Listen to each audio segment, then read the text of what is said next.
Que la paix soit sur vous, les Gaulois et les Gauloises, les Français et les Françaises, courageux résistants à la dictature sataniste mondiale.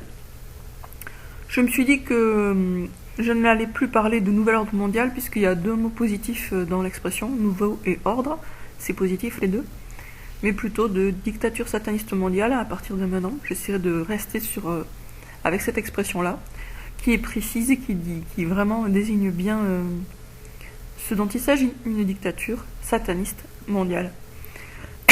Pardon. Donc, comme je disais, que la paix soit sur vous, courageux résistants à la dictature sataniste mondiale. Aujourd'hui, on parle d'aménagement de l'espace. Alors, je vais simplement sortir quelques considérations en vrac, ce sont des pistes de réflexion. L'aménagement de l'espace peut être inspiré par le diable ou peut être inspiré par Dieu, de même que l'architecture, de même que les meubles, de même que les objets. Et donc, je vais vous parler de quelques... je vais pas dire je vais vous parler, je parle directement. Si vous voyez par exemple les bancs anti-SDF qui existent, où on ne peut pas s'asseoir, on ne peut pas se coucher, etc. Enfin, on peut s'asseoir, mais on ne peut pas se coucher, où c'est fait de telle façon que... ces trucs hérissés de pics là, qui sont là pour bloquer l'accès de certaines personnes, etc.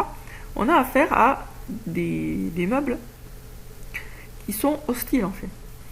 Et qui ont été faits dans une mauvaise intention, comme les bancs où on ne peut pas se coucher par exemple. C'est fait dans une mauvaise intention, c'est pour compliquer la vie des gens, pour compliquer la vie des sans-logis par exemple. De la même façon pour les bébés, il y a des meubles, il y a des objets qui sont faits pour les bébés, et d'autres qui sont faits d'une certaine façon contre les bébés. Je vous donne un exemple. Bon, le landau, il y a pire, je suis d'accord, ça peut être pratique. Mais il y a mieux aussi. C'est-à-dire que l'écharpe de portage permet d'avoir une proximité physique avec le bébé qui est super importante pour lui. Et du coup, l'écharpe de portage, c'est un objet qui est en lui-même forcément le moyen de tisser des liens affectifs avec son enfant. Donc forcément, c'est un objet positif par essence, on peut dire ça. Alors que tout ce qui est landau a plutôt tendance justement à créer, par la force des choses, puisque c'est un objet où le bébé est seul, ça crée une distance entre le bébé et sa mère ou son papa. Donc on a des objets comme ça, des meubles, qui jouent pas forcément dans le bon sens, parce qu'ils ont été conçus avec une idée précise. Et inversement, un lit de place par exemple suppose qu'on va être deux à y dormir, et donc c'est d'une certaine façon une invitation à l'amour. Dans la dictature sataniste mondiale, tout est fait pour dissuader l'amour. Interdiction de se faire la bise, interdiction de s'approcher les uns des autres. Donc si vraiment tout le monde respectait toutes ces interdictions, il n'y aurait plus de lit de place. Donc, je vous dis tout ça pourquoi. Là où je travaille, tout a été compliqué par le souci de barrières de circulation, de machin, de tout le blabla qui entoure la fausse pandémie. Du coup, c'est compliqué pour tout le monde en termes de déplacement. Le labyrinthe, c'est-à-dire le lieu labyrinthe, ce que désigne le mot labyrinthe, un labyrinthe, en fait, c'est un lieu qui vise à compliquer la vie des gens plutôt que de la simplifier. Donc un labyrinthe, même s'il y a des labyrinthes décoratifs qui donc ne sont pas en soi problématiques, c'est juste rigolo, mais le principe même du labyrinthe, il est quand même relativement diabolique. Et quand on labyrinthise les choses, si je peux m'exprimer ainsi, eh bien c'est qu'on obéit au diable et à ses alliés, à ses serviteurs. Dans la Nouvelle-France, on va donc avoir un état d'esprit inverse. On va supprimer les labyrinthes et lutter contre les labyrinthes, que ce soit les labyrinthes administratifs, beaucoup, parce que actuellement on vit en France et dans beaucoup d'autres pays d'ailleurs dans des labyrinthes administratifs avec des milliards de documents à envoyer, à renvoyer, à compléter, etc. Des trucs qui n'en finissent pas, qui envoient de l'un à l'autre. Donc dans la Nouvelle-France, le côté administratif sera réduit au strict minimum. Vraiment. Pourquoi ? Parce que nous voulons simplifier la vie des gens. Et par exemple, pour les agriculteurs, il y aura zéro paperasse, parce que de base, ils font un métier qui leur prend beaucoup de temps et on ne veut pas leur compliquer la vie. Donc, dans la perspective de nous simplifions la vie des gens, il y aurait beaucoup de choses à changer au niveau de l'administration.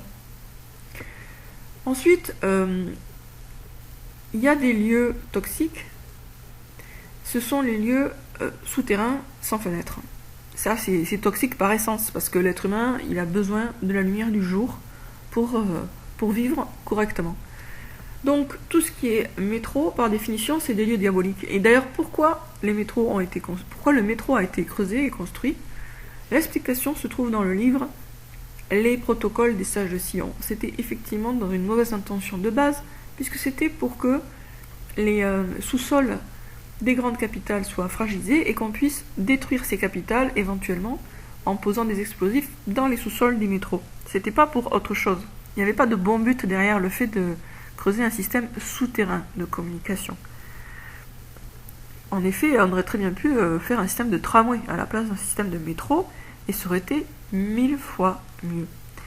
Donc, comme je suggérais dans une précédente vidéo, je pense que ça serait pas mal de supprimer les métros. Ce sont quand même des lieux, par définition, glauques, et à cause du fait qu'il n'y a pas de fenêtre, quoi, tout simplement. Donc, soit les combler, soit, je sais pas, mais s'en servir comme on s'en sert actuellement, ça me paraît pas bon pour les gens, pour la population dans son ensemble. Après, c'est peut-être pas forcément des premiers trucs à faire, hein, il y a des choses plus urgentes, c'est sûr. Mais enfin, quand on pourra, à mon avis, c'est pourquoi pas. Donc il y a des lieux comme ça qui sont toxiques par essence, et ceux-là, il faut s'en débarrasser, quoi, tout simplement. Ou je sais pas moi, en faire des abris éventuels en cas d'attaque, je sais pas, mais pas en faire des lieux de passage pour des millions de gens, c'est pas sain, quoi. En termes de statut, ça aussi j'en ai déjà parlé, mais j'en reparle. En termes de statut, de tout ce qui est monument public, il y a des choses à faire et à ne pas faire. Actuellement, ce qu'on appelle l'art moderne, et c'est un art feel bad.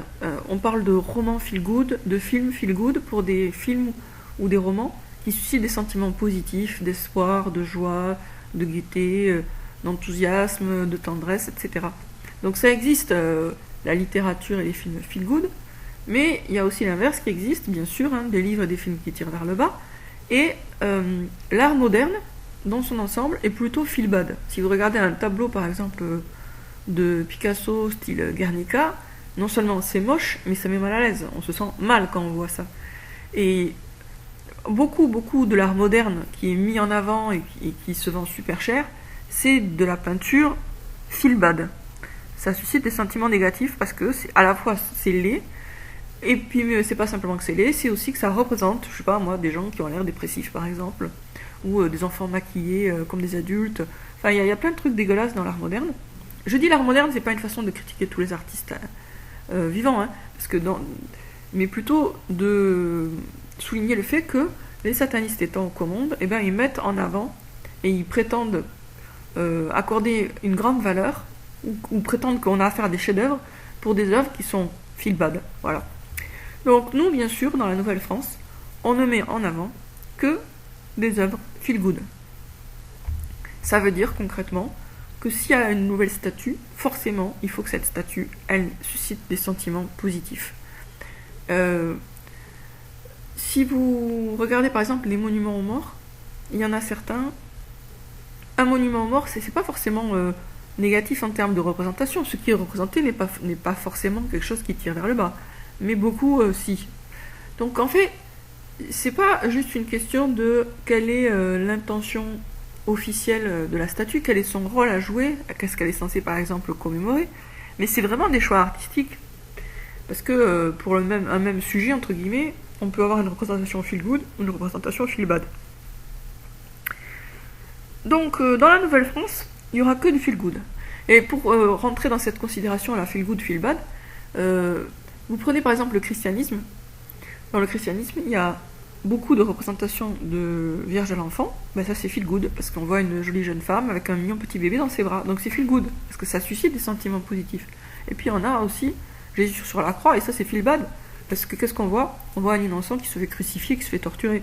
Donc clairement, ça ne peut susciter que des émotions pénibles, même si après le chrétien va refouler ça et se dire non c'est bien machin bidule, mais en réalité ce qu'il voit au niveau le plus direct, c'est forcément quelque chose qui induit des sentiments désagréables.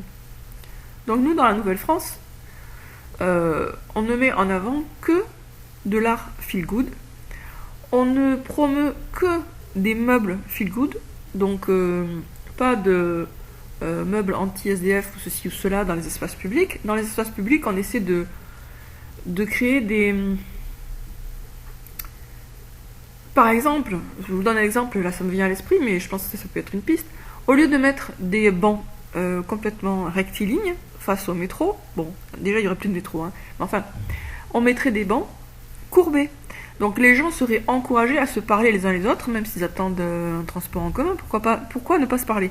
Donc au lieu de mettre un banc où tout le monde est aligné en randonnion comme des oiseaux sur un fil on met un banc courbe, ce qui va induire que les gens vont se regarder et probablement se parler, en forme de C, vous voyez? Voilà. Ça n'existe pas actuellement ce genre de banc, mais ça pourrait. On pourrait très bien créer des bancs comme ça, qui induirait forcément un conciliabule.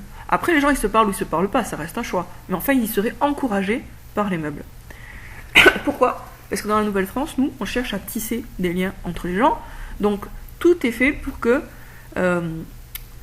tout le monde se parle. Tout le monde se parle, et qu'il y ait des sentiments amicaux qui se développent le plus vite possible. Et franchement, c'est tout à fait faisable. D'ailleurs, je vous fais un parallèle. Dans les soirées style Club Med et tout ça, comment font les gentils organisateurs pour briser la glace? Ils organisent des jeux où les participants doivent se toucher pour une raison ou une autre. Ça fait rigoler tout le monde, et puis surtout à partir du moment où on se touche, la glace est rompue. Donc on peut très bien faire la même chose au niveau public pour créer toujours des espaces à la fois intimes, mais pas intimes, genre tout seul dans son coin, intimes pour des petits groupes. Parce que finalement, qu'est-ce qui est le plus propice au fait de se parler? C'est... je sais pas moi, c'est les espaces où on se retrouve à 2 ou à 3, quoi. 2, 3 ou 4. Et c'est donc ce type de meubles qui serait utilisé parce que c'est ça qu'on veut. Voilà. En fait, dans la Nouvelle-France, on vise le bonheur des gens. Mais simplement, pas en leur imposant quoi que ce soit. Simplement en aménageant l'espace et les meubles et tout pour toujours favoriser le bien-être et la communication entre eux. Donc favoriser le bien-être par la nature, la présence de la nature, par l'absence d'agression visuelle, et par ça aussi, c'est-à-dire des meubles qui, des bancs, des fauteuils, des machins, qui poussent à la conversation. Voilà. Sur ce, donc, je vous dis à très bientôt les Gaulois et les Gauloises. Rêver et oser, et avant d'oser, et avant de rêver, oser rêver. Voilà, oser rêver, parce qu'il faut oser rêver si on veut un jour réaliser. Et ceux qui disent t'as pas la lumière à tous les étages, ou alors il vaudrait mieux cauchemarder. Non, il vaut jamais mieux cauchemarder. On sait très bien qu'effectivement on va vers le pire, ça j'en ai totalement confiance, hein. Je suis pas dans un optimisme BA, je suis pas en train de me voiler la face ni rien, mais nous qu'est-ce qu'on veut? On veut pas le pire, et donc on va chercher à préparer une suite valable. C'est pas c'est ni en se disant non il y aura jamais de vaccin, non c'est bon ils vont se calmer machin. Ça sert à rien, c'est pas un rêve constructif, c'est juste une façon de fuir la réalité. Et c'est pas non plus en se disant, en se concentrant totalement sur les scénarios négatifs qu'ils nous concoctent, parce qu'on ne fait que les renforcer. Donc nous, tout en ayant conscience que eux, ce qu'ils veulent, c'est le pire et qu'ils y travaillent activement, il faut qu'on travaille au contraire, à ce qu'on veut vraiment, nous. Et nous, qu'est-ce qu'on veut vraiment? On veut des Français et des Françaises heureux et heureuses dans un pays libéré sataniste, libéré de la dictature, et sous le signe de la paix l'amour et l'équité, ça me paraît une bonne devise, et pour moi, pour l'instant, je n'en vois pas de meilleur. Paix, amour, équité. Si vous en trouvez d'autres de meilleurs, dites-le en commentaire. À bientôt les amis.